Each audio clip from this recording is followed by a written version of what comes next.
गुरुर्ब्रह्मा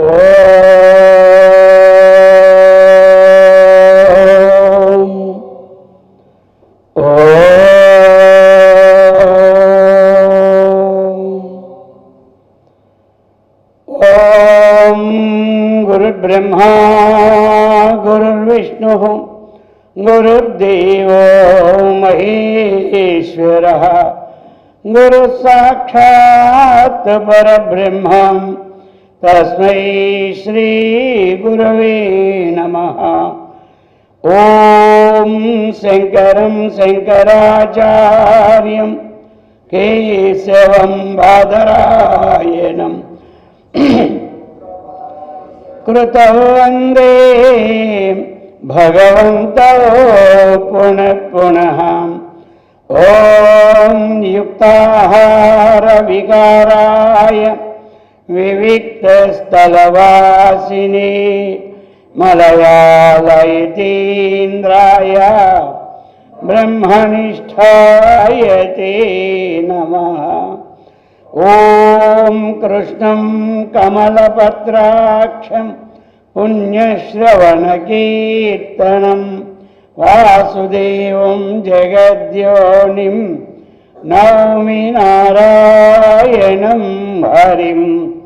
ॐ सर्वमङ्गलमाङ्गल्ये शिवे सर्वार्थसाधिके शरण्ये त्र्यम्बके गौरी नारायणि नमोऽस्तुते।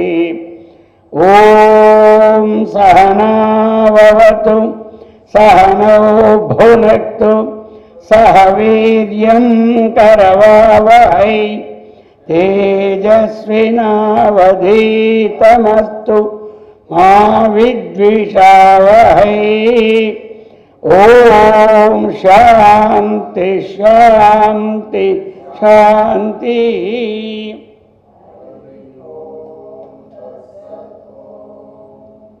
అలా కోలర్ ఆపేయండి, కోలర్ స్విచ్ శబ్దం వస్తుంది.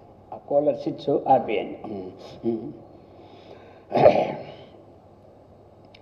హరే రామ రామ రామ హరే హరే,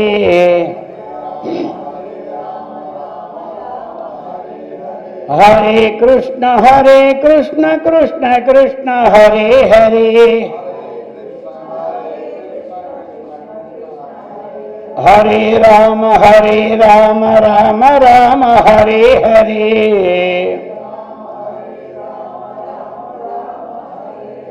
हरे कृष्ण कृष्ण कृष्ण हरे हरे।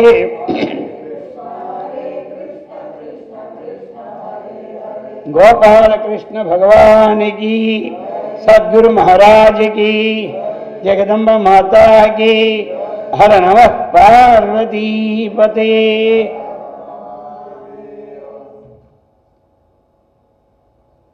पवित्रात्म स्वरूपुलगु प्रियात्म बंधुవులారా, శ్రీమద్ శంకరాచార్య విరచిత ప్రబోధ సుధాకరంలో ఇంతవరకు మనకి అద్వైత ప్రకరణం జరిగిపోయింది. ఇక ఈరోజు మనకి కర్తృత్వ భోక్తృత్వ ఇది ప్రకరణం అన్నమాట.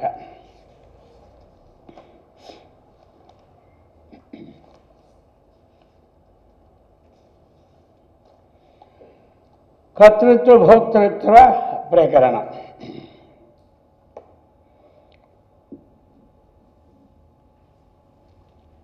यद्वत्सूर्ये अभिदुते स्वव्यवहारं जनः कुरुते तं न करोति विवस्वान् न कारयति तद्वदात्मापि.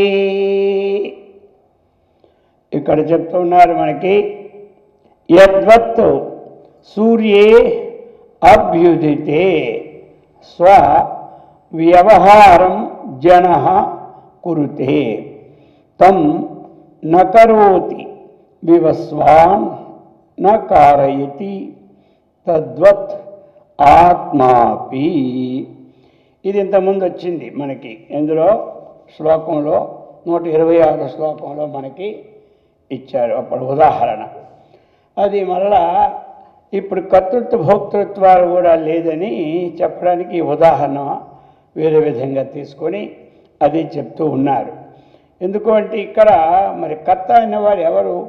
ఆ పరమాత్మ కర్త, లేకపోతే జీవుడు కర్త, లేకపోతే ఏది కర్త అన్నటువంటి విషయము ఏమి మరి పరమాత్మ కర్త ఎందుకు కాడు అన్నటువంటి సందేహాలు వచ్చినప్పుడు ఇది మళ్ళీ అది పునః చెప్తున్నారు. ఇప్పుడు యద్వత్తు యద్వత్తు అంటే ఏ విధముగా అయితే సూర్యుడు మనకి ఏ ప్రకారముగా అభ్యుదితే పైకి అభ్యుదయం అంటే ఉదయిస్తూ ఉన్నాడు. అందరికీ తెలిసి సామాన్యమే వాక్యది.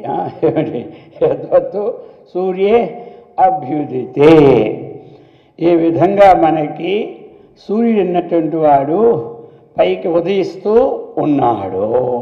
అప్పుడు ఏం చేస్తారు? జనులు అన్నమాట. ఏకశబ్దం అయితే జనుడు అనుకోవచ్చు, లేకపోతే జనులు అనుకోవచ్చా. అటువంటి జనులు వ్యవహారం కురితే అందరూ ఎవరి పనులు వాళ్ళు చేసుకుంటూ ఉన్నారు. ఎప్పుడైతే ఏమి అభ్యుదితే సూర్యుడు ఉదయిస్తూ ఉండగా జనులందరూ కూడా స్వవ్యవహారం తన కొన్ని పనులు అందరూ కురితే చేసుకుంటూ ఉన్నారు. ఇక ఆ చేసుకున్న తరువాత ఇక వాళ్ళకి వచ్చిన విషయాన్ని ఇప్పుడు చెప్తున్నారు. నా కరో వివస్వాన్. ఇప్పుడు సూర్యుని యొక్క ప్రకాశంలో పనులందరూ చేస్తూ ఉన్నారు. ఇప్పుడు చెప్తున్నాడు వివస్వాన్ అంటే ఏమిటి? ఆ నరులు గురించి కానీ, నరులంటే ఆ జనులు గూర్చి వివస్వాన్ సూర్యుడు ఆ జనులను గూర్చి నా కరోతి నా కారయతి. అతడేమో జనులను గూర్చి చెయ్యమని చెప్పడం లేదు, అతడేమో చేసి చూపెట్టడం లేదు. రెండవది ఏమిటి? వీరే చేస్తూ ఉన్నారు. చేయించడానికి ఇక్కడ వాళ్ళే ఎవరో ఇంట్లో యజమాని చేత కారకులు అవుతారు. అంతేగాని సూర్యుడు నా కరోతి చేయడం లేదు, నా కారయతి ఇతరులకు చెయ్యమని ప్రేరేపించలేదు. సూర్యప్రకాశం ఎలాగైతే సూర్యుడు అతను ఉదయిస్తూ ఉంటుండగా జనుల వ్యవహారం చేసుకుంటూ ఉంటుంటే సూర్యుడు మాత్రం ఆయనేమో చెయ్యమని చెప్పలేదు, ఆయన నా కరోతి, ఆయన చెయ్యడు, ఆయన చేయమని చెప్పడు. ఈ రెండు అన్నమాట. అది మరి ఇప్పుడు దానివల్ల మనకి వచ్చినటువంటిది ఏమిటి అంటే సూర్యుడు ఎలాగైతే ప్రకాశిస్తుండో అతని యొక్క ఉదయంతో ప్రేరణతో జనులు చేస్తున్నారో అతడు కారయతి నకరోతి, అతడు ఏ పని చేయడం లేదు. తరువాత అతడేమో ఏమి పని చేయించమని చెప్పలేదు, చేయకపోయినా వీళ్ళు మాత్రం చేస్తూ ఉన్నారు. అది అన్నమాట. ఆ పనిని ఆ నరుని పనిని ఏమిటి అర్థమైంది కదా. నకరోతి ఇతడేమీ చేయడం లేదు. రెండోది ఏమిటి? నకారయతి మీరు చేయండి, నేను చేస్తున్నాను కాబట్టి చూసి మీరు చెయ్యండి అని చెప్పడం లేదు. ఆయన చేయడం లేదు, ఆయన చెప్పడం లేదు, కానీ ఆయన వెలుగులో చేసుకుంటూ ఉన్నారు. తద్వత్తు ఆత్మాపి అది చెప్తూ ఉన్నారు ఇక్కడ తద్వత్తు ఆత్మాపి అదే విధముగా ఆత్మ కూడా నా కరోతి నా కారయతిని మనం అన్వయం చేసుకోవాలి. అది అక్కడ ఆ అక్షరాలు ఎలాగైతే సూర్యుడు కొట్టించాయో ఆ ప్రకారముగా ఆత్మాపి తద్వత్ అంటే ఆ ప్రకారముగా ఏమి సూర్యుడు ఆత్మ కూడా నా కరోతి ఏమీ చేయడం లేదు, నా కారయతి చేయించడం లేదు. ఇది అన్నమాట అక్కడ విశేషం.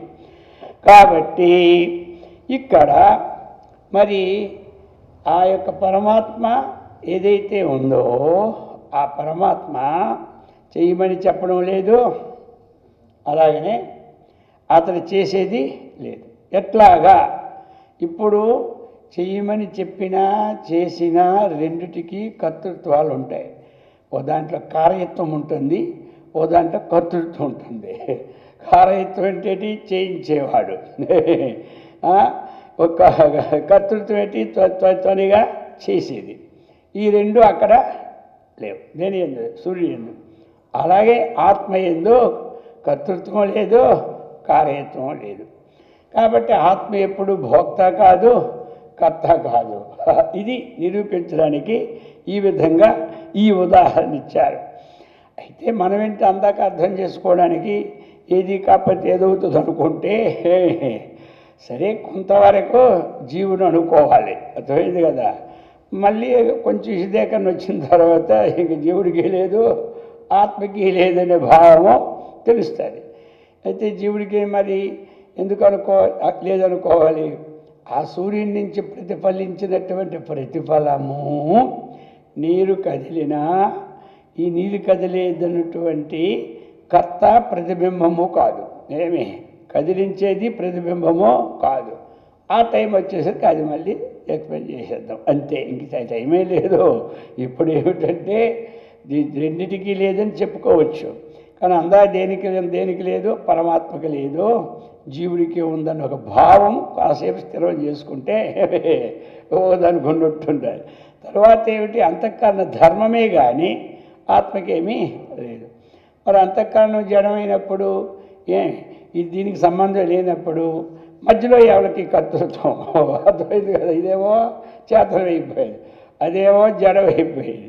ఈ మధ్య మహాభారతం ఎవరికి అంటే, అయ్యా చేతన యొక్క సాన్నిధ్యంలో అంతఃకరణం కదులుతున్నది కాబట్టి అది కర్తృత్వ రూపముగా కనబడుతుంది అంతే. కర్తృత్వ ఇవ. ఎలాగైతే నవ్వినట్టే నవ్వుతాడు, నిజంగా నవ్వడు అంటారు, అర్థమైంది కదా. ఇప్పుడు ప్రహసన్నివ. భగవంతుడు నవ్వినట్లు చిరునవ్వు నవ్వినట్టే ఉంటుంది, ఆయన మాత్రం నవ్విక. అలాగని ప్రవిష్ట ఇవ ప్రవిష్ట అంటాడు. ఈ సృష్టిని అన్నింటినీ సృష్టించి దానిలో ఏమన్నాడు? ప్రవిష్ట ఇవ ప్రవిష్ట అంటే పొట్లో పాము వెళ్ళిపోయేటట్టుగా ప్రవేశించినట్టు కాదు, ప్రవేశించినట్టు కనబడతాడు. అలాగా వాస్తవంగా మనం ఇప్పుడు విడదీసుకోవాలంటే కర్తృత్వం అనేది జీవుడికి కాసేపు ఆపాదన అంతే. కర్తృత్వం ఈయనకుండి అకర్తృత్వం ఆయనకుండి జీవో బ్రహ్మైవ నాపరహ అని ముక్క అసలు అన్వయమే కాదు. అందుచేత ఇది ఇప్పుడు పరమాత్మకి లేదు, జీవాత్మకి లేదని భావం ఒకేసారి సెటిల్మెంట్ అయిపోతే గొడవే లేదు. అలాగనమాట అది చెప్తున్నాడు. ఇంకా ఇప్పుడు ఇంకో చెప్తున్నారు ఉదాహరణ దీనికి. ఇప్పుడు మరి ఇక్కడ జీవుడు ఆత్మ రెండు విడదీసుకుంటే ఇప్పుడు కాసేపు దుఃఖాలు ఎవరికంటే జీవుడు కొనుక్కుంటాం, సుఖాలు ఎవరికంటే జీవుడు కొనుక్కుంటాం. మరి ఆత్మ దుఃఖాలు ఉన్నాయా సుఖాలు ఉన్నాయా అన్నటువంటి విషయం వస్తే దానికి కూడా మరి ఉదాహరణతో 134వ శ్లోకం చెప్పబోతూ ఉన్నారు. 134. లోకే హుతభువ్యాప్తే లోహాంతరతాఢ్యమానేపి తస్యాంతర్గతవన్హే కిం స్యాన్నిర్ఘాతజం దుఃఖం. లోహే హుతభుక్ఖు వ్యాప్తే లోహ అంతర తాడ్యమానేపి తస్య అంతర్గత వన్నేః కిం స్యాత్ నిర్ఘాతజం దుఃఖం చెప్తూ ఉన్నారు. ఇప్పుడు ఒక ఉదాహరణ తీసుకొని చెప్తున్నారు. లో మనకి హుతభుక్ఖు వ్యాప్తే. హుతభుక్ఖు ఎక్కడ? లోహే. ఒక లోహే అంటే వ్యాప్తమైనటువంటి లోహమునందని తీసుకోవచ్చు. హుతభుక్తు వ్యాప్తే లోహే సతి అని అన్వయం చేసుకుంటే ఒకవేళ బాగా అగ్ని చేత కాల్పబడిన లోహమందు అది హుతభుక్ వ్యాప్తే అంటే అగ్ని చేత కాల్పబడిన లోహే అది లోహమందు. ఈ లోహమంతు ఈ లోహం ఏమిటిది? మనకిప్పుడు ఏదైనా సరే ఒక ఇనుముని మనం సాగదీయాల, జానది మూరడ చేయాల, లేకపోతే ఒక గజం చేయాల. ఇప్పుడు ఏం చేస్తాడు? ఆ పని చేసినటువంటి లోహకారి ఏం చేస్తాడు? చక్కగా పెద్ద అగ్ని పెట్టి ఆ కుండంలో ఇది పడేస్తాడు. పడిస్తే ఏమవుతుంది? బ్రహ్మాండంగా ఎర్రగా కాలిపోతుంది. అది చెప్పారు. ఆ విధంగా హుతభుక్వ్యాప్తే అగ్ని చేత ఆ లోహాన్ని కాలుస్తున్నప్పుడు అంతటా వ్యాపకమై ఉంటుంది. దేని చేత? అగ్ని చేత.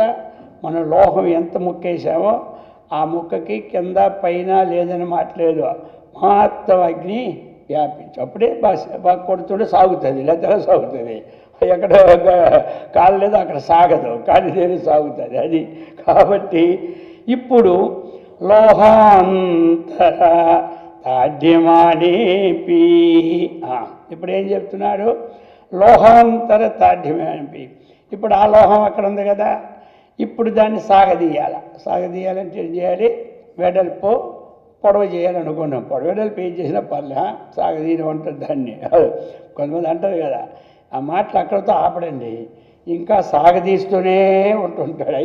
అయిపోయింది కదా, అక్కడికి ఆపొచ్చు కదా, ఇంకా సాగదీస్తూనే ఉంటుంటాడు అని చెప్పి ఇంకా అలాగే దాన్ని పెంచుకొనే పోతుంటాడనమాట. అలాగని ఇక్కడ సాగదీయడం అంటే అంత అర్థమైందా? సాగదీయడం మొక్క అది కావాలి, అందుకు కొన్ని దగ్గర సాగదీయడం ఉందో లేదా అందించి సాగదీస్తాడు. ఈ సాగదీసినప్పుడు ఏం చేస్తాడు? ఇంకో లోహం అంటే ఒక సుత్తి తీసుకోండి, పెద్ద సుత్తి. ఆ సుత్తి కూడా లోహం ఎనపదే, ఇది ఎనపదే, అది ఎనపదే.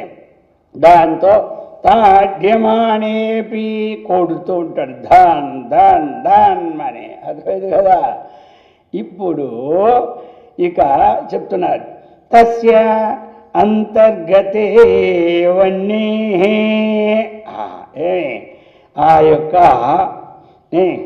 తస్య అంతర్గతే వన్నే, తస్య ఇది ఆ లోహము యొక్క అంతర్గతంలో ఉన్నటువంటి వ్యాపించినటువంటి అంతా వన్నికి నిర్ఘాతజం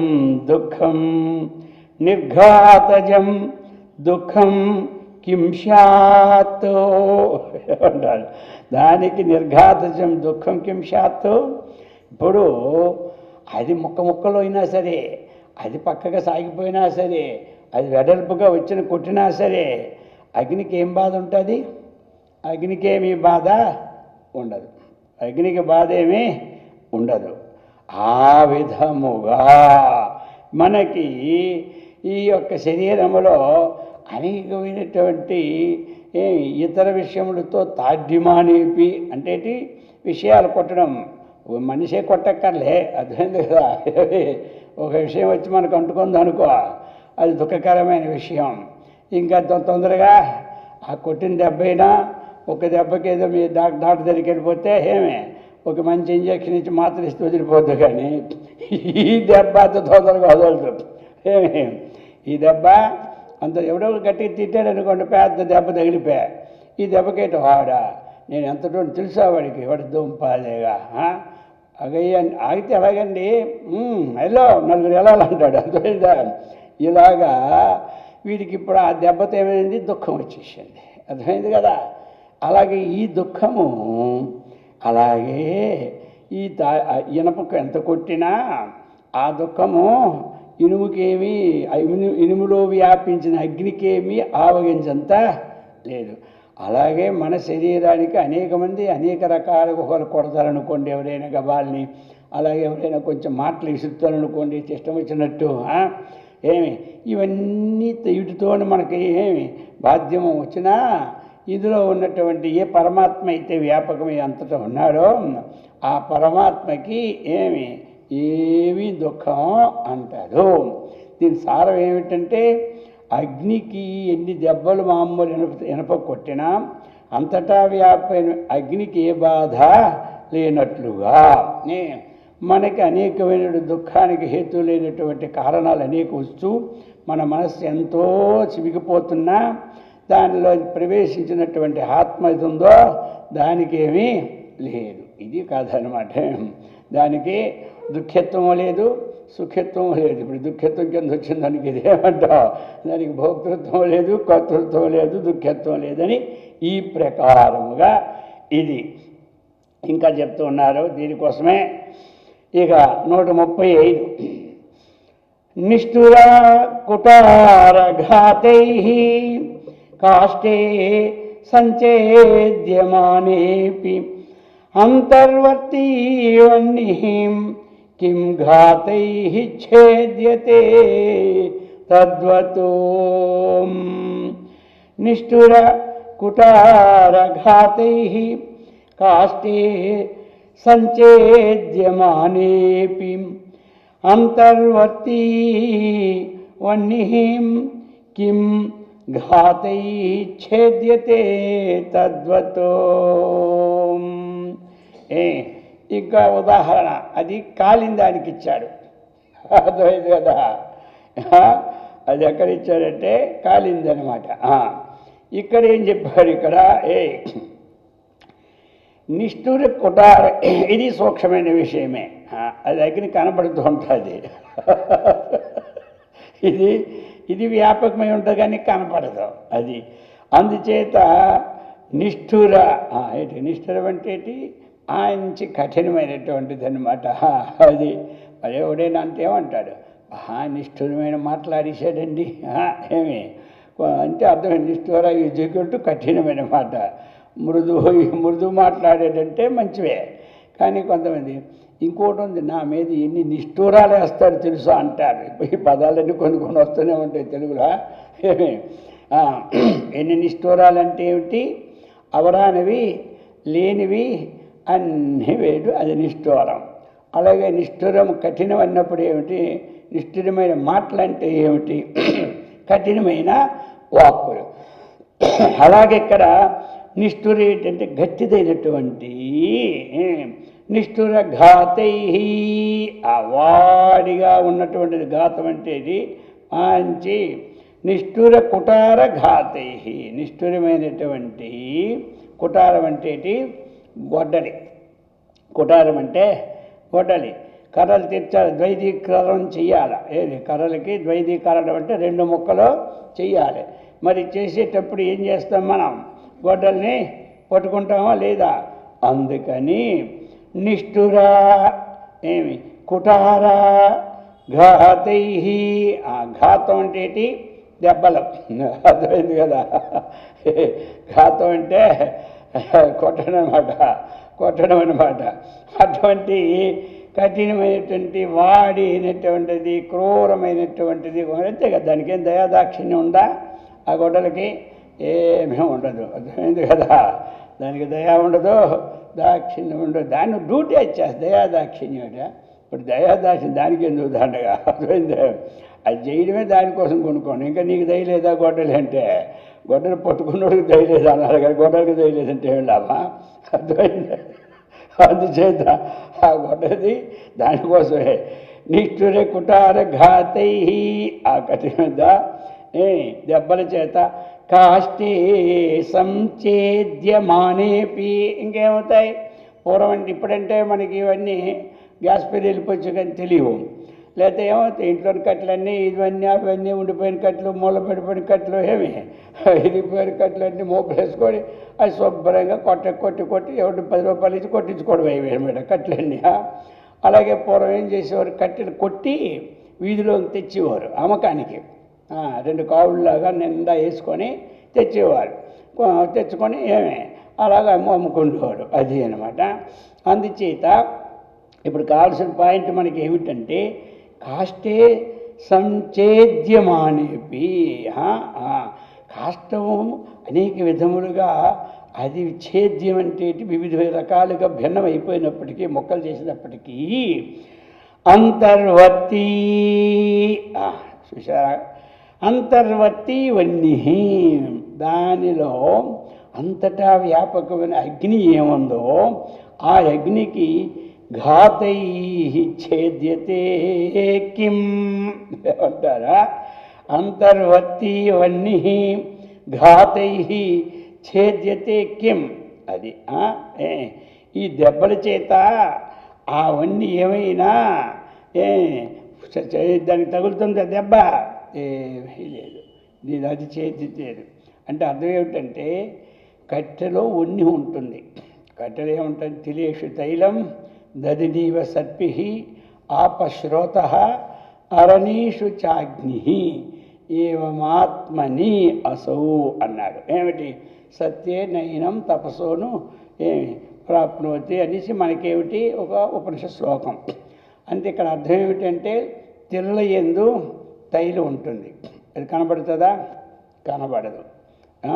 దాన్ని మనం ఏంటి గానుగాడితే వస్తుంది, అంతే. తెలిసిపోయింది కాబట్టి ఇంకా దానిగా అలాగే దది నీవ సర్పి. ఏమి నెయ్యి ఉంది, నెయ్యిలో నెయ్యి కనబడుతుందా? కనబడదు. కానీ దాని ప్రాసెస్ బాగా చిలికి తీసి వెనదీస్తే నెయ్యి వస్తుంది. తెలిసిపోయింది అది. దది నీవ సర్పి ఆపశ్రోత. ఈ కిందనేముంది? మనకి నీళ్ళు ఉన్నాయి కదా అని చెప్పి ఒక గ్లాసులో పట్టుకొని ముంచితే రావు. దాన్ని బోరు వేయాలి, లేకపోతే గొయ్యి తవ్వాలి. మీరు నీళ్ళు ఉన్నాయి అన్నారు కదా, ఇక్కడే గ్లాసు దాహం మీద తీసి వస్తాయి, రావు. అందుచేత అవి నిగూఢమై అవి వస్తాయి. అలాగే అరణీషు చాగ్ని. అరణి అంటే ఏమిటి? కట్టెలు. కట్టెలు ఏంది ఏముంటుంది? అగ్ని ఉంటుంది. అందుకనే మొహమాలు చేసినప్పుడు ఉత్తరారని ఒకటి, అధరాలని ఉత్తరాలని. అధర అంటే కింద ఒక కట్టి పెడతాడు పెద్దది, పైన ఒకటి పెడతాడు. దాంట్లో మధ్య చిరికినట్టు చిలుగుతాడు. చిరిగితే జఫ్మనే వస్తుంది, అగ్ని వస్తుంది. ఈ అగ్నితో హోమం వెలిగిస్తారు. అది సాంప్రదాయం. ఇప్పుడు అంత ఓపిక ఎక్కడ ఉంది? ఎవరికైనా కర్పూరం వేయడం పక్కన వెలిగిస్తే పని అయిపోతాయి. అందువల్ల కాలం మారింది కదా, అర్థమైంది. ఇప్పుడు అది పెట్టి అంటే పెద్ద పెద్ద వాటికి చేయడం ఉంటుందిలే, చిన్న చిన్న వాటికి ఏముంది. కానీ ఓ పెద్ద రాజసీయ యాగం అని, అశ్వమేధ యాగం అని, ఇలాంటి పెద్ద యాగాలు చేస్తూ ఉంటుంటే అగ్నిష్టోమది అది జోమిష్టాది యాగం అని, దర్శపూర్ణమాస యాగం అని, ఇవి చేసేటప్పుడు ఒక ఇలా ఉంటుంది, రోల్లాగా ఉంటుంది ఒకటి చిన్నది రాయ. ఆ రాయి మీద ఈ కట్టి పెట్టి దానికి మధ్య శ్రద్ధ కదా మథనం చేస్తే జస్ట్ అక్కడ దూది పెడతారు. దూది పెట్టి ఆ దూది అయితే తొందరగా అవుతుంది. దాని మీద కొయ్యి పెట్టడం, కొయ్యి ఎక్కడ ఎదుర్కొంటుంది అగ్గికి, ఆ పుట్టిన అగ్గికి అంత దూది పెట్టేసి బొప్పు అంట ఆ దూది తీసి మళ్ళీ దాని మీద వేసి వేస్తారు తర్వాత. అది అనమాట. అందుకని ఇక్కడ సూక్ష్మమైన అర్థం ఏముంది? ఇది అగ్ని అంటున్నాడేమి? అగ్ని అంటున్నాడంటే అసలు కట్టెల్లోనే ఏముంది? అగ్ని ఉంది. నువ్వుల్లో ఏముంది? నూనె ఉంది. ఉదాహరణ మన బొరకెక్కదిలో 4 పెట్టినాడు ఉపనిషత్తులో. పెరుగులో ఏముంది? పెరుగులో నెయ్యి ఉంది. భూమిలో ఇవన్నీ సాధన చేస్తేనే బయటకు వస్తాయి. అలాగే అగ్నిలో కట్టెలు సాధన చేస్తే అగ్ని వస్తుంది. ఇది చెప్పాడు. కట్టి ఎన్ని బాధలు కొట్టినా వ్యాపకమై అంతర్వని అగ్నికి ఏ బాధ లేదు. అలాగనే ఆత్మకి అంతఃకరణలో ప్రతిఫలించినటువంటిది ఏదైతే ఆ ఆత్మ అక్కడ ఉందో ఆ ఆత్మకి కానీ ఏమి దీని కూడా లేదు. ఆ ఆత్మకి లేదు, ఈ ఆత్మకి లేదు. ప్రతిఫలిస్తే జీవాత్మ, ప్రతిఫలించకపోతే అక్కడ ఉన్నది పరమాత్మ. దీనికి లేదు, దానికి ఉండదు. అది ఈ ప్రకారముగా తద్వత్తు. తద్వత్ అంటే ఈ ప్రకారముగానే ఏమి ఇంకా తర్వాత 136 వస్తుంది. తద్వత్తు ఆత్మకి లేదని అన్వయం చేసుకోవాలి. అది 136లో మళ్ళీ చెప్తూ ఉన్నారు. ఇప్పుడు తను సంబంధ జాతై సుఖ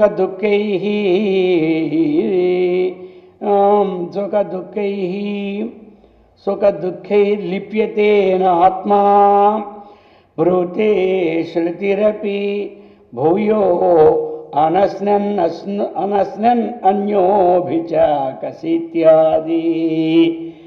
ఇక్కడ తను సంబంధాత్ జాతై సుఖ దుఃఖై లిప్యతే న ఆత్మా భ్రూతే శృతి అపి భూయః అనస్నన్ అన్యః అభిషేకసీతి ఇత్యాది. అభిషేకసీతి ఆది, అది అన్నమాట. ఆది అంటే మొదలైనవి మనం చెప్పుకోవాలి. ఎందుచేత అభిషేక చీతి ఆది. ఇది మనకు శృతి కూడా చెప్తుందని చెప్తూ ఉన్నారు ఇక్కడ. శృతి ముండకోపనిషత్తు కూడా చెప్పింది కదా, ద్వాసుపర్ణ సైజ సఖాయ సమానం ఏమి వృక్షం పరిశస్వజాతి అని. ఒకే వృక్షం నందు 2 పక్షులు ఉంటాయని. అలాగే ఇక్కడ కూడా 2 పక్షులు ఆశ్రయించుకొని ఉండి ఓ పక్షి తింటూ ఉంటుంది, ఓ పక్షి ఏం చేస్తుంది, సాక్షిగా ఉంటుంది. ముండకోపనిషత్తు చెప్పింది కదా మనకి వేదంలో, అది మనకి ముండకోపనిషత్తులో ఆ శ్లోకం వస్తుంది. అది ఇక్కడ చెప్పాడు శృతి అని. అనస్నన్ ఒక పక్షి ఏంటి, అశ్నన్ తింటూ ఉంటుంది, ఇంకో పక్షి ఏమిటి అనశ్నన్. తయోరన్య పిప్పలాదం శాత్ అంటాడు అక్కడ, అర్థమైంది కదా. కాబట్టి ఒకటేమో పిప్పలాదం, పిప్పలం అంటే కర్మఫలం, కర్మఫలాన్ని తింటుంది. ఇంకోటి ఏం చేస్తుంది, సాక్షిగా ఉంటుంది. అర్థం అవడానికి మనకి అక్కడ ఒకటి కంటే మించింది ఏమి లేదు లోకంలో, కానీ ఇదంతా ఉంది కాబట్టి చెప్పుకోవాలి, అర్థమైంది కదా. అందుచేత అందుకు చెప్పాడు అక్కడ. కొంచెం బుద్ధికి ఎరగోలా పట్టాలి. చందమామ రావే జాబిల్లి రావే అంటే అంటాడు, నోట్లు పోషిస్తాడు. ఇంత నోటు తిప్పడా ఎరగోల నోట్లో పోవాలి ఏమంటారు. ఈ ప్రకారముగా అది చెప్తున్నాడు అనమాట. ఏంటి అందులో మనకి పిప్పలం స్వాదత్తి అనస్నెన్నో అభిషేక చీతిని అది అక్కడ మొక్క. అనస్నెన్నో అన్య అభిషేక చీతి అనే మొక్క ఎక్కడిది, ముండకోపనిషత్తులు. అయితే అందులో ఒకటేంటి పిప్పలం స్వాదత్తి, జీవుడని చెప్పుకుంటాం కదా. పిప్పలం అంటే కర్మఫలం, శాత్ అత్తి అశ్నాతి తింటారు, ఇంకోటి అనస్నాతి.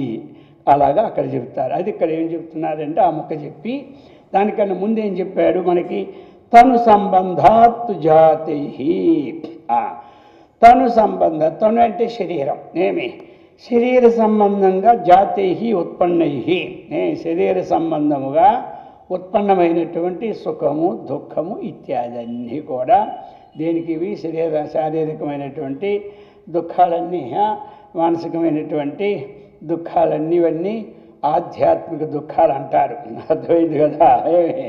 ఈ ఆధ్యాత్మిక దుఃఖాలు శారీరకం మానసికం చేతి ద్వివిధం ఆధ్యాత్మికం దుఃఖం ఇవి ఉంటాయి. ఇక ఆదిభౌతికం అంటే అందరికీ తెలిసిందే, భూతానామాశ్రిత్య ఆగతం దుఃఖం ఆదిభౌతికం. ఇతర జీవుల నుంచి వచ్చిన దుఃఖం ఏమిటి, ఇది అనమాట. అది దైవకం, అతివృష్టి అనావృష్టి సునామీ ఇవన్నీ కరోనా అన్నీ. ఈ దుఃఖాల చేత తను సంబంధాత్ జాతై, ఇవి కాకుండా ఇంకా ఏమిటి మనకు వచ్చే రోగాలన్నీ కొన్ని ఉంటాయన్నమాట. అటు నుంచి వచ్చే రోగాలు వచ్చినవన్నీ ఏమిటి, ఆధ్యాత్మికం. ఇది శరీరానికి. మానసిక రోగము, శారీరక రోగం. మానసిక రోగం అంటే రాగద్వేషాలతో మనం అనుకున్న పనులన్నీ అవ్వక, మనం చెప్పిన మాట ఇంట్లో వెనక, అర్థమైందా. దీనివల్ల వచ్చేది రోగం అంటే శారీరక రోగం కాదు, అది మానసిక రోగం అంటారు. అర్థమైంది కదా. మానసికమన్నా ఆధ్యాత్మికమే, శారీరకమన్నా ఆధ్యాత్మికమే. అందుకు తను సంబంధాత్ జాతై సుఖ దుఃఖై ఆత్మా నా లిప్యతే. ఇది తను సంబంధాత్ జాతై, శారీరకంగా వచ్చిన కానీ మానసికంగా వచ్చిన దుఃఖాలు ఇవి కూడా నా ఆత్మ లిప్యతే, ఆత్మకి ఎప్పుడూ అంటుకోవడం ఉండదు. అంటే ఈ దుఃఖాలు ఆత్మకి సంబంధం లేదు. ఎలాగంటే అక్కడ కర్రలు చీరేటప్పుడు ఆ కర్రకుండే దుఃఖము అందులో వ్యాపించినట్టు అగ్నికి ఏమీ లేనట్టుగా, అలాగే ఇనప ముక్క కాల్చి కొట్టేటప్పుడు ఆ ఇనప ముక్కలకు ఉండే దుఃఖము దేనికి లేదో అందులో వ్యాపించి అగ్నికి లేనట్లుగా. అది అలాగనే శరీరం ఏడిచినా దానికి ఏడుపు లేదు. ఇక్కడ సుఖమైన పాయింట్ వేశాడు. శరీరం ద్వారా మానసికం ద్వారా మన నవ్వినా ఆత్మకి నవ్వు లేదు, ఏడుపు లేదు. అర్థమైంది కదా. మనం ఏడిచినా కరెంటుకి ఏమి సంబంధం లేదు, నవ్వినా కరెంటుకి ఏమీ సంబంధం లేదు. పక్కన ఉన్నవాళ్ళు మనలాతో ఏడిచినప్పుడు ఏడాలి, నవ్వినప్పుడు నవ్వాలి, అది వాస్తవం. లేదా లోకం ఏమైనా అనుకుంటుంది. అందుచేత ఇప్పుడు అది లోపల ఎలా కరెంటుకి లేవో నాకు లేవు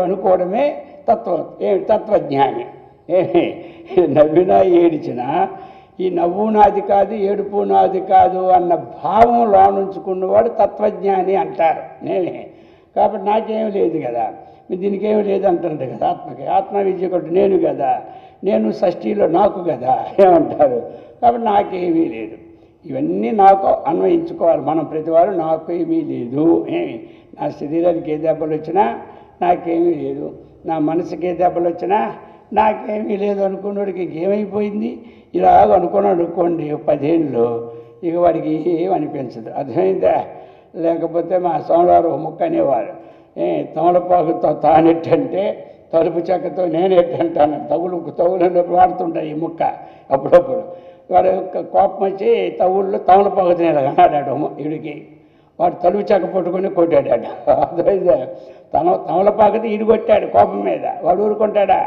నువ్వు తమలపాకుతో కొడతావు నాకు తలుపు చెక్క పట్టుకొని కొట్టాడు. ఇలా తగులు పెరుగుతాయి అన్నమాట. ఇక నాకు లోపల ఏది అంటలేదు అనుకున్నాడికి ఏమీ పెరగదు. తిట్టది ఏమి తిడతాడు? తిడితే నాకేం పోయింది, నేను స్వీకరిస్తే కదా నాకు వస్తుంది. అర్థమైంది కదా? ఇప్పుడు ఒక యజమాని ఒక షేట్ గారు మంచిగా ఉన్నారు. ఆ షేట్ గారి దగ్గరకు ఒక భిక్షగాడు వెళ్ళాడు. ఆ భిక్షగాడు వెళ్ళి వాడు ఏదో టైంకి వెళ్ళాడు. పాపం ఏదో ఒకటి అడుగుతారు కదా, అతిథి దేవో అన్నాడు. ఆ షేట్ గారు అప్పుడే పాపం బ్యాంక్కి వెళ్ళి ఏం చేశాడంటే నోట్ల కట్ట తీసుకొచ్చాడు. 500 రూపాయల నోట్ల కట్టలు.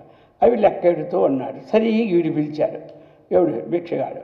ఆయన ఏం పలకలే, ఈ లెక్కడితోనే ఉన్నాడు. ఆయన పిలుస్తూనే ఉన్నాడు. అర్థమైంది కదా? హో అంటాడు వీణు. ఆయన ఏం పోవాలి.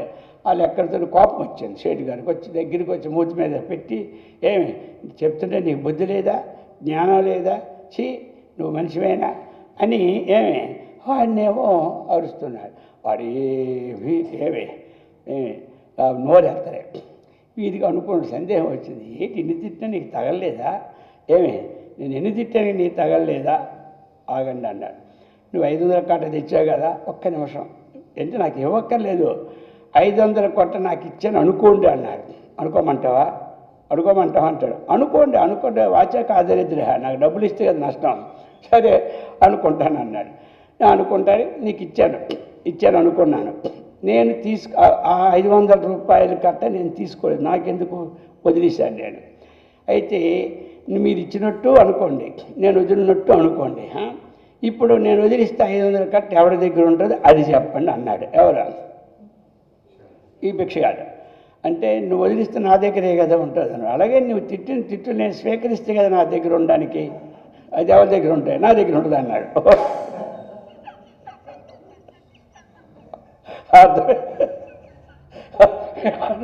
నా దగ్గర ఉంటాయి, నా దగ్గర ఉంటాయి మళ్ళీ అంటాడు. అదే కట్ట నీ దగ్గర లేదా? అందుకని నేను స్వీకరిస్తే కదా, నువ్వు బాల్ గోడకు కొట్టావు, అది స్వీకరించలేదు, ఎక్కడికి వస్తుంది చెప్పు అన్నాడు. తెలిసిందాడు. దాంతో షాక్ అయిపోయాడు. ఎవరు? నేను చాలామంది తిరుగుతున్నాను ఇంతకుముందు, అది నీకే వస్తాయి, దానివల్ల పాపం నీకే వస్తుంది, మాకేం వస్తుంది. నేను స్వీకరిస్తే నాకు వికారం, కానీ షేటాలో ఏదో సేకరించడానికి అడుక్కేందుకు వస్తాను? నేను రావడమే అడుక్కోవడానికి వచ్చా. నేనేదో ముద్ద సేకరించడానికి వచ్చాను, కానీ తిట్టులు సేకరిస్తానా పాడా?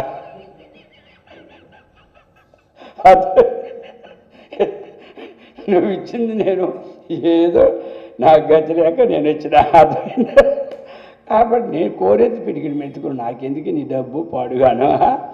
అప్పుడు కూర్చోబెడితే కూర్చో అని చెప్పి, అర్థమైందా? సరే నువ్వు మధ్యాహ్నం 12 గంటల భోజనంకి రా, అర్థమైందా అని చెప్పాడు. పాపం ఎందుకంటే ఇవన్నీ ఆయనకి మనసుకు వచ్చి, ఎక్కడ ఏ పొట్లు ఏ బాగుంటుందో తెలియదు మనిషి మారడానికి. అర్థమైందా? కొంతమంది ఏమంటారు ఏ పొట్లు ఏ బాగుంటుందో తెలియదు అంటారు కదా. అక్కడ వీడికి కొంచెం ప్రారంభం తెలియ అవకాశం వచ్చిందా? వచ్చాడు, తిన్నాడు, తినేసి శుభ్రంగా 2 పండ్లు అది ఇంకా ఆయన చేత కొన్ని చెప్పించుకున్నాడు. తర్వాత ఏదో 11 రూపాయలు దక్షిణించి పంపాడు. సరే అనుకున్నాడు. తర్వాత సంగతి ఇక కావాల్సింది ఏమిటంటే, అది మనం ఎలాగైతే అంటదో ఇలాగా ఇవేమీ కూడా శారీరక దుఃఖాలన్నీ కూడా ఈ ఆత్మకి అంటదు అన్నటువంటి విషయాన్ని చెప్పారు. ఇది అన్నమాట ఇక్కడ చెప్పి, బ్రూతే శృతిరపి భూయ మాటికి ఏమి చెప్తూ ఉన్నారు ఇక్కడ, భూయ మాటి భూయో పునః అంటాం కదా. మాటికి శృతి ఏమి ఈ విధంగా చెప్పింది ఏ విధంగా శృతిరపి భూయ, శృతి వేదం కూడా, వేదం అంటే ఉపనిషత్తు కదా, అంతే వేదం కూడా చెప్పింది. ఏమని చెప్పింది? అన్యః అనశ్నన్, అన్యః అనశ్నన్, అయ్యా ఒకటి ఏమి అనశ్నన్, ఏమి తినకుండా ఉంటుంది. అది అన్యః అనశ్నన్ ఏమి అభిచాకసీతి అని నిర్లిప్తముగా. అభిషాకచీతి అంటే అది ఏమీ భోజనం చేయకుండా, ఏ వికారం లేకుండా అభిచాకసీతి నిర్లిప్తంగా ఉంటుంది అన్నమాట. లిప్తం అంటే ఏమిటి? అంటుకోవడం. ఇక్కడ పైన ఏమన్నా లిప్యతే, నా ఆత్మ లిప్యతే. ఇక్కడ ఏమిటి? అభిచేకశీతి, నిర్లిప్యతే, నిర్లిప్యమానంగా ఉంటుంది ఆత్మ, నిర్లిప్యతే. అది ఈ విధంగా మొదలగు విశేషాలన్నీ కూడా ఏమొచ్చినా ఆత్మ ఏమీ స్వీకరించదు, అది ఇప్పుడు నిర్లిప్తంగా ఉంటుంది. కాబట్టి ఆత్మకేమీ అంటదు. ఒకటి ఉంటుందంటే అది జీవాత్మకి ఉంటుందని అక్కడికి సాధారణంగా ముందు అర్థం కావాలని చెప్పినాడు. ఏమి విశేషంగా వెళ్ళేటప్పుడు జీవాత్మకి అంటులేదు, పరమాత్మకి అంటులేదు. ఆ యొక్క ప్రతిబింబ చైతన్యం యొక్క ఏమి సాన్నిధ్యంలో అంతఃకరణం తిరుగుతూ ఉంది. కాబట్టి అంతఃకరణానికి విశేషమైన ఆత్మజ్ఞానం కలిగితే ఇంకా వాడికి ఏమి ఇంతవరకు చేసిన పాపాలు కానీ, ఎక్కువ చేసిన పాపాలు కానీ, పూర్వజన్మ పాపాలు కానీ సంచితం అంతా భగ్నం అయిపోతుంది, జన్మే లేదు. ఎంతవరకు అంతఃకరణంలో నిత్య శుద్ధ బుద్ధముక్త స్వరూపుడును సచ్చిదానంద స్వరూపుడు అనే భావం లేదో అంతవరకు ఇవన్నీ తనకే మీద ఆపాదించుకోవడం జరుగుతుంది. కర్తృత్వ భోక్తృత్వం వాస్తవంగా లేదు అన్నటువంటి విషయాన్ని ఇది చెప్తున్నారు. ఈ విధంగా చెప్పి ఇప్పుడు ఇంకొక ఉదాహరణ మళ్ళీ దానికే బలపరుస్తున్నారు. మరొక ఉదాహరణతో అకర్త అభోక్త అన్నటువంటిది కర్తృత్వ భోక్తృత్వ ప్రకరణం కదా, దానికి సంబంధంగా 137వ శ్లోకం. నిశివేష్మణి ప్రదీపే దీప్యతి చౌరస్తు విత్తమపహరతి ఈరయతి వారయతి వా తం దీపం కిం తథా ఆత్మాపి. ఇప్పుడు ఒక దీపంతో పోలుస్తూ ఉన్నారు. అర్థమైంది కదా? ఆ దీప సాన్నిధ్యం ఏ వస్తువుని కూడా నివారింప చేయజాలదు, అది ఏం మాట్లాడదు. అది దాని సాన్నిధ్యంలో దొంగలు వస్తూ పట్టుకుపోతుంటుంటారు అన్న విషయాన్ని చెప్తున్నాడు. అందుచే నిశి రాత్రి వేష్మణి, నిశి వేష్మణి అంటే రాత్రి గృహమునందు. వేష్మ అన్న సద్మ అన్న గృహం, అర్థమైంది కదా? ఇక్కడ వేష్మ అది వేశ్య, మళ్ళీ మా తీసి పెట్టకూడదు, అర్థమైందా? వేష్మ వేరు, వేశ్య వేరు. అందుచేత వేష్మని సప్తమి ఏకవచనం. కాబట్టి వేష్మ నిష, నిష అనేది ఏకవచనం, నిషి అనేది సప్తమి ఏకవచనం. విశేష్యం విశేషణం. విశేషమేది ఈ గృహము, విశేషణమేది నిషి. రాత్రి గృహము, రాత్రి గల గృహం, చీకటి గల గృహం నందు. అలాగే నిశి రాత్రి వేళ ఒకటి అనుకోండి, గృహమునందు ప్రదీపే దీప్యతి. రాత్రి వేళ ఏంటి? రాత్రి వేళ మనకి ప్రదీపం వేసుకున్నాం, ప్రకాశం ఉంది చక్కగా. కొంతమంది ఆపుకుంటారు, కొంతమందికి ఆపితే భయం అనమాట, అర్థమైంది కదా? లైట్లు ఆపుకోరు. లైట్లు ఆపితే కొంతమంది మహాభయం, కొంతమంది చిన్న బ్యాటరీ ఏదో తీసుకుంటే చాలు, బెడ్ లైట్. ఇలాగా రాత్రి లైట్ వెలుగుతూ ఉన్నప్పుడు చౌరస్తు విత్తమపహరతి. మరి దొంగ తీసుకోవాలంటే లైట్ లేకుంటే ఎక్కడ తీసుకుంటాడండి? ముందు ఇంట్లో ఉన్నోడి కంటే లైట్ లేకపోయినా పర్వాలేదు, ఎక్కడ ఏదేం పెట్టి తెలుస్తుంది, అర్థమైంది కదా? అంటే ఇంట్లో దొంగని ఈశ్వరుడు కూడా పట్టలేడు అంటారు. ఇంట్లో వస్తువులు మనకు తెలుస్తాయి, కరెంటు పోయినా ఇలా తడుముకొని ఇక్కడ ఇది ఉంటుంది, ఈ పక్కన ఇది ఉంటుందని మనం తెచ్చుకోవచ్చు. అందుచేత దొంగకి ఇంట్లో పని వస్తాయి, లైట్ వేసుకోవాలి.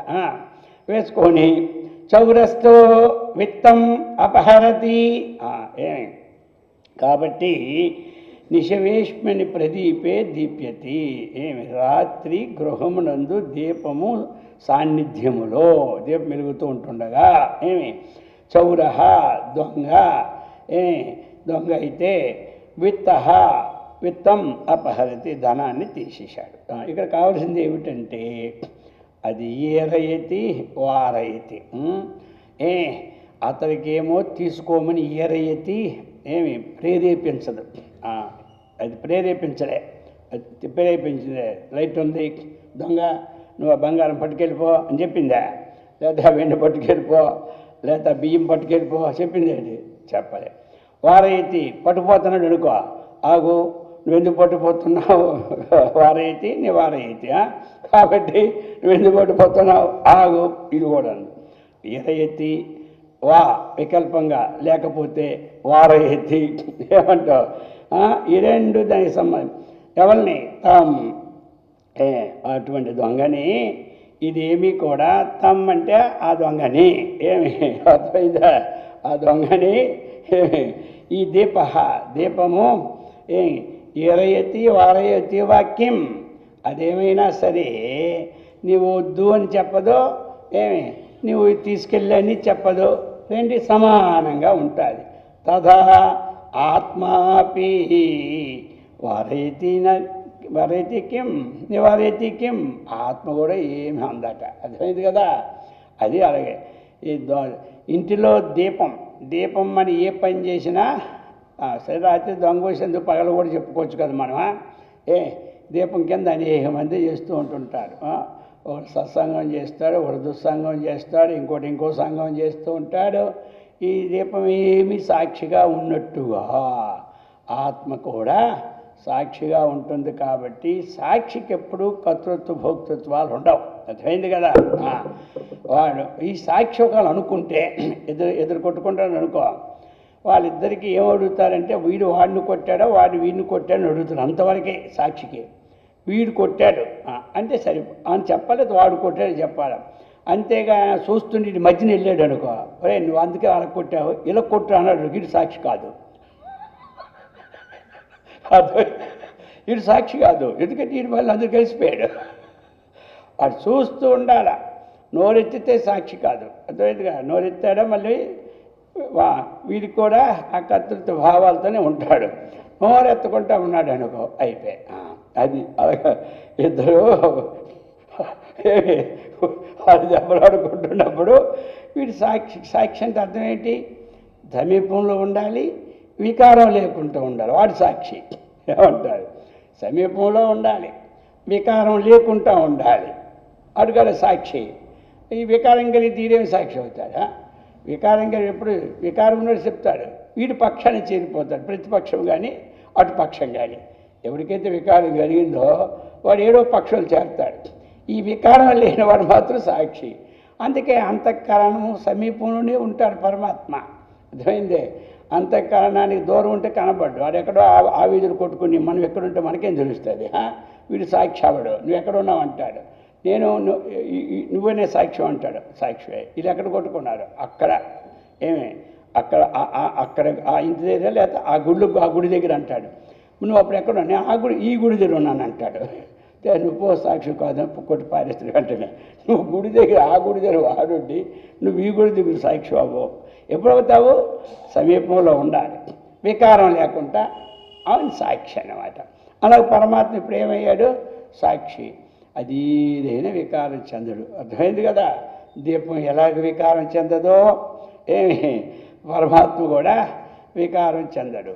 మనం చేసే పనులన్నిటికీ సూర్యుడు కూడా వికారం చెందడు, చంద్రుడు కూడా వికారం చెందడు, గాలి కూడా వికారం చెందదు, అగ్ని కూడా వికారం చెందదు. సామాన్య ఉదాహరణ అలాగనే అది చెప్తున్నారు.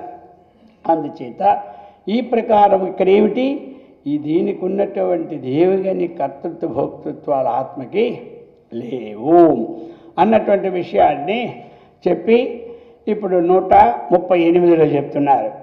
గేహాంతే దైవవశాత్తు తస్మిన్ చిత్సముదే విపన్నేవా దీపస్తుష్యత్యథవా ఖిద్యతి కిం తద్వదాత్మాపి.